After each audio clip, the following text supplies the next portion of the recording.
High Commander Zweigstal's crystalline sensor arrays flickered with anxiety as he stood aboard the observation deck of the Galactic Defense Academy's orbital station.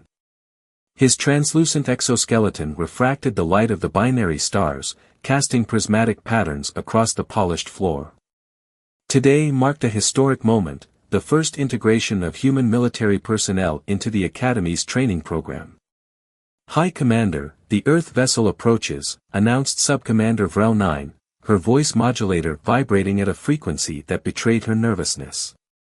Their ship, it appears to be one of their smaller transport vessels. Zweigstal's primary hearts quickened their rhythm. The approaching human vessel, designated Mercury Rising, looked laughably primitive compared to the sleek biomechanical ships that usually docked at the station. Its hull bore scorch marks and what appeared to be impact craters, signs of actual combat rather than the simulated encounters most Academy vessels experienced.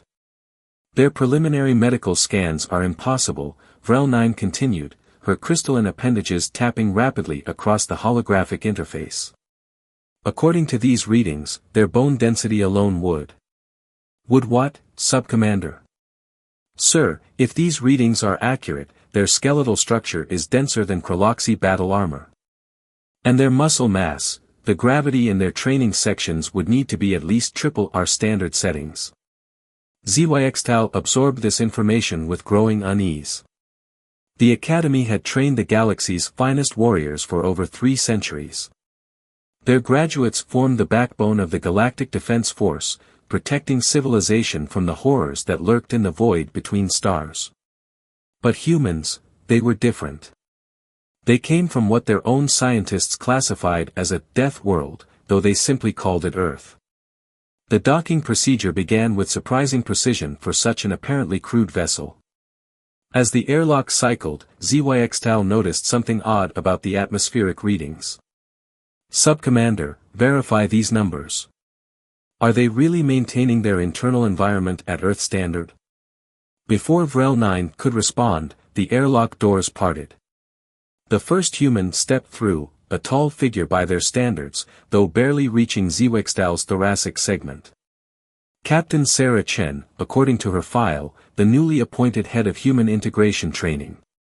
Permission to come aboard, Chen called out, her voice carrying an authority that seemed at odds with her small stature.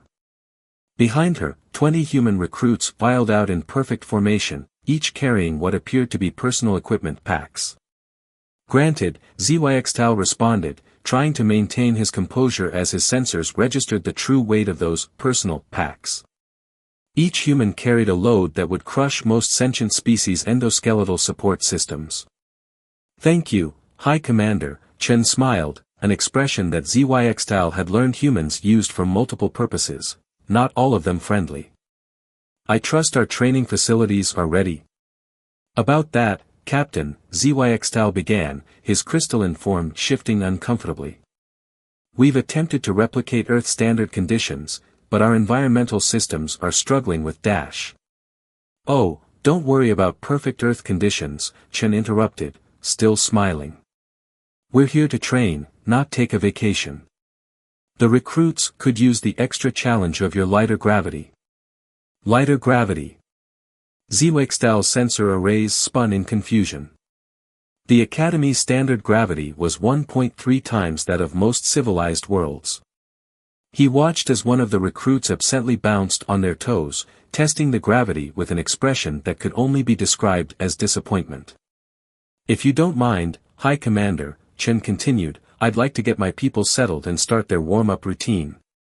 Standard stuff, just a few hours of calisthenics, endurance drills, and basic combat exercises. Nothing too strenuous for day one. As Chen led her recruits toward the training quarters, Zweigstal turned to Vrel 9.